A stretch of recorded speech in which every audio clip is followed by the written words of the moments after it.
Hi, my friend, it's Pat Sloan here. How are you doing? So today on the calendar, it has the word of the year. And like I talked about just recently, I've kind of stopped focusing on that for the year. So even though I put it on the calendar, it's more for me to think about like, what do I want to do next year?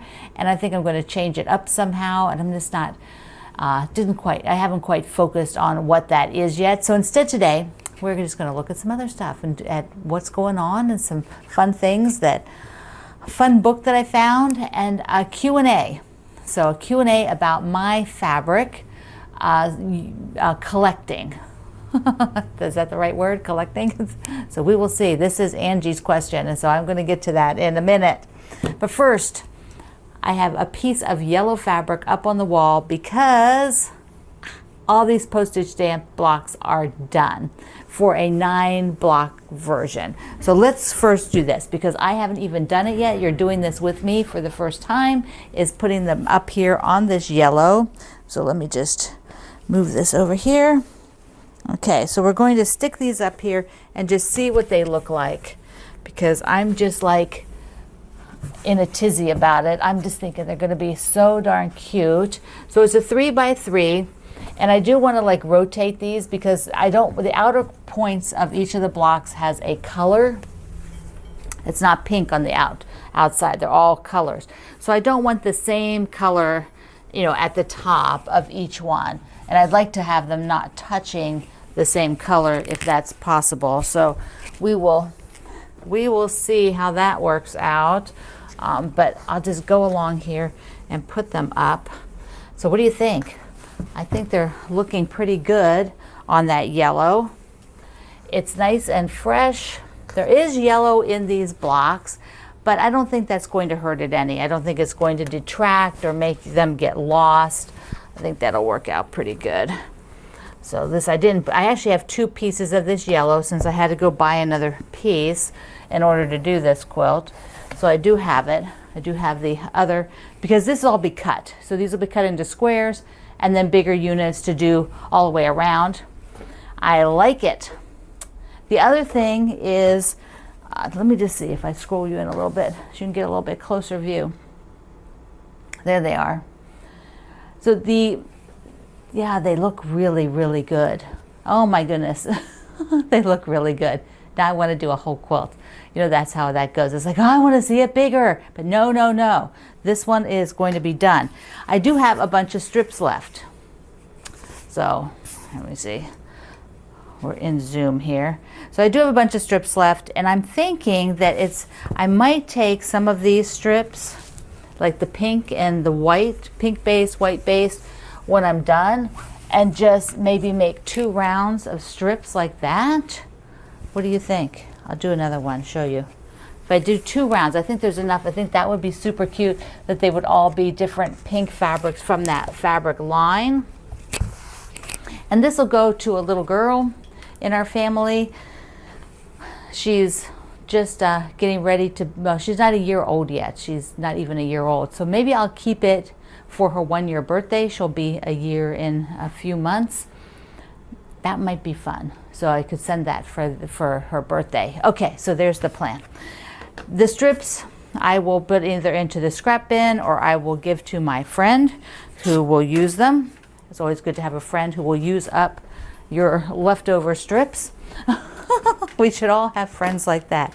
Here, and they're like so excited. Okay, so what I did the other day is I had to figure out what the heck I was doing. So I made this little mini list. I'm a list maker, and I make too many lists because I'll make a list of a list of a list. And this is one of those. So I did this mini list to write it by hand rather than typing it into my main list. And these are the different quilts that are sort of almost done that I was just making me nuts that they aren't done. So it's the Perfect 10, which is now out at the spa to be quilted. The Postage stamp, which is this one. The wreath, which I just picked up. It has been quilted, so I'll be showing you that. And then the churn dashes to go with the old school blocks. So what is that one? That is the old school block of the month. That's this project. And let me just put it down here. So remember these blocks. and I have the churn dashes to do as these big cornerstones. Well, I need to make more of these churn dashes, and I needed to cut the sashing. So I did get the sashing cut. I'm gonna stick it in there. And now I just need to, there's only one more block for December, so I need to get those churn dashes made up, and then that way I need to cut them all so that they're here right at my sewing machine, so I can just sew them as I'm doing other things, or sew them one evening when it's late. But I need to kind of get the cutting done first, and because there's only one block, I can be pretty free. Only one block left in the sew along. I can be pretty free with what fabrics I use. I think I do have to make like 20 of them or something, because I'm going to put them all the way around the outside. I have enough to do just the in-between inside the interior, but I decided that all around the outside would just be cool. I've never done that, and I thought, I just have this vision of it, and I think it would look really fabulous, and so the only way to know for sure is to do it. So those will be cut up. Maybe I'll do that tonight and get them cut, and then maybe what I'll do is save them for a night after my nose surgery, because that way I'm sure there'll be days where I just want something already cut up that I could sew, like the churn dash will be nice and mindless for that. And I think I can go ahead and cut all the triangles on the Quilt. So I'll go ahead and run them all through the die cut machine, and that way I don't have to think too hard about those either. Okay, I have a mail call. Sweet Linda sent me just such a beautiful letter. Linda, it was just so nice of you. She found this adorable card that has from the Happy Everything. It's got carrots. So she says as soon as she saw the carrots, she knew that had to be the one she sent me. Isn't that a darling card? And inside, look at the sweet rabbit. Look at him. So sweet. But what she did is she thought that with my upcoming surgery for my nose, that it would be really nice if I had some pretty masks to wear. And so she sent me some so sweet. Look at the darling koalas. And I love koalas. So she sent me one, there's on the pastels, and then she sent me a blue one. And then another style, in case that style wasn't working, she said, because of the bandages or whatever, she sent me one with the sheep, and it has super cute dinos on the back. Thank you, Linda. That was so thoughtful of you. I appreciate it so much. I am going to keep those handy, because you just need to look cute when you have a big old bandage on your nose. That's what I'm thinking. Okay, so a few things. I want to show you a book that's by my two friends, and this is a perfect timing for this book. My friends Barb and Mary from Me and My Sister, and they have this book called It Takes Two. All these small projects, these small little bag projects, all take 2 fat quarters. Who doesn't have 2 fat quarters that are cute together? I do. And they are just amazing and fast, because I know I've made one of them before. So let me show you. Because this is a book where if you want to make up something for your girlfriend, something for your kid or your grandkids' teachers, your neighbors, somebody in your community that's been extra wonderful and nice, and you would just like to make them a little something, this is the perfect book for that. And so I am going to, here, look at that. Look, and then this is Barb and Mary's fabric. It's just so happy and wonderful. First is the little bags. These little bags are just so useful, because you can put another gift. You could put tea bags in there. You could put a gift card in there. Here they've got like dominoes, but they'll whip up super cute. Now here's here's like a bucket bag. So the same deal. I mean, anybody can use these on their desk then to put letters in, your junk, your keys, whatever. So they're pretty useful. Here they have some filled with, here's the one filled with fat quarters. That could be for your sewing buddies. Now I like this one. This is a really nice little sewing caddy that can go either on the arm, really small and condensed, so it's not big, but then right under your sewing machine too, so that you can keep your scissors or whatever really close and handy. This Tisket Tasket is the one that I've made, and it's pretty fun. And so it's got this, let me see if they have another picture. Yeah, I think you can see here. So there's like one fabric here, and then one fabric that wraps up around it, which is so clever. That just works out so clever. It's a great project. There it is in a polka dot. There's another one there. You put your knitting in it. And these all, there's no interfacing or stiffener or batting in these. It's just the fabric. The cute little frog. Oh, how darling. I love him. And he's a little raw edge, so that's nice. Makes for an easy project. This is my favorite, I think, in here, besides the one I've already made. This is a zippy bag with a ruffle on the top. How cute and sweet is that? I think everybody could use a zippy bag for something. See the ruffle? And then they put a cute little hanger on it. And I just think that that's so darling. There, look, there's the blue, summer blue with the red ruffle. And there's a Christmassy one with the snowmen and the stripe. So here is the back of the book.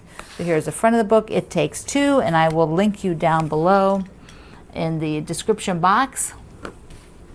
Okay, Angie sent me a question, and I'm not going to read the whole question, I'll just paraphrase, but basically she was wondering, she's seen my studio and I've showed my bins, you know, like I bring down one of these bins up here, and you know, especially when I'm working, I have a project bin, and lately a lot of the things that I've been showing you are working with fat quarter bundles, because that's how I like to do sew-alongs. For the most part, I like to do sew-alongs. With a fat quarter bundle, you end up with leftover, but you always have enough to make choices and decisions.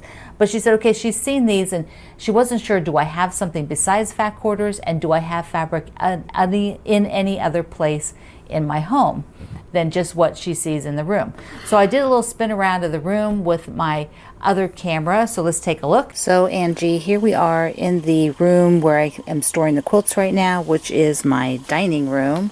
And I have, here's my birdsong fabric, the next fabric that's coming out. I've got my wide backs. These are quilts. Down there are bolts of older fabric. This is Morrison Park on rolls. Up above, I do have a bit of fabric in these containers up here, which are basically things I'm not using. They're like Christmas collections or things that I wanted to keep because I like the designers. I have solids in these two. I've got Halloween in one of those and something else in one of those. And then pretty much the other stuff up here are work supplies. They're not used, you know, fabric that I use. And so that is other things that I work with. So this is the view behind me. You see this on the shelves. There's not all fat quarters in there by any means. There's all different sizes in those bins. And then I have more of the same bins up here. They have all different size fabrics in it. It is not just fat quarters, but they're by color. So like that is the black, that's navy, black, gray, purple, and brown. And then if you come around, this is the other side of my work table. You know, there's the sewing machine where I'm sitting right now. And down under here are more bins, and they're all by color. And once again, nothing is fat quarters. I might show you a lot of fat quarters that I work with, but that's not the only thing that I have. And then, let's see. I've also got then baskets out here, which have projects and fabrics, and these are a lot of collections and things that are kind of current that I'm working on. Then of course you've got the tower of project bins, which of course all have fabric in them. So that's what is in this studio. Oh no, there's one more. Wait, come back around. This stack here that's also right next to me, that also has fabric in it. But there are more projects, and it's not all fabric, only like these two have fabric. The rest are notions and cross stitch and ironing supplies. So that gives you an idea of where the fabric is. And yes, I do have lots of fabric that is not fat quarters, even in the bins. The bins are not filled with fat quarters. They are filled with half yards, multi-yard. It just happens to be by color. Each of my bins is by color. Some colors have two bins, like red. I have two bins of red. And even in my other room where I have some like the solids, and I have some bins of, you know, Christmas fabric. Well, I don't need the Christmas fabric in here because I'm not mixing it in with other things. And there's a few other collections that are older that I don't use because in the business, you know, they're just not things that I'm working with right now, but I want to keep. I want to keep them for a while, use them someday. Maybe I'll retire someday and I'll sew something from them. Or sew something from fabric that you can't get because it's 10 years old. But generally my fabric is newer. It's things that you can get, so that if you see me making it, you can also make it with the same fabric if you like. That's kind of how I've worked in my business for over 20 years, is I primarily use current fabric. I don't really use a whole lot of older fabric, except for here and there. Like, you know, for the Happy Everything, I'm using some older fabric just based on the color, so that's a lot of fun for me. Okay, my friend, what do you think? The postage stamp is a go? I'm thinking it's a go. It's a go. I like it. All right, I love you. Mwah. See you online.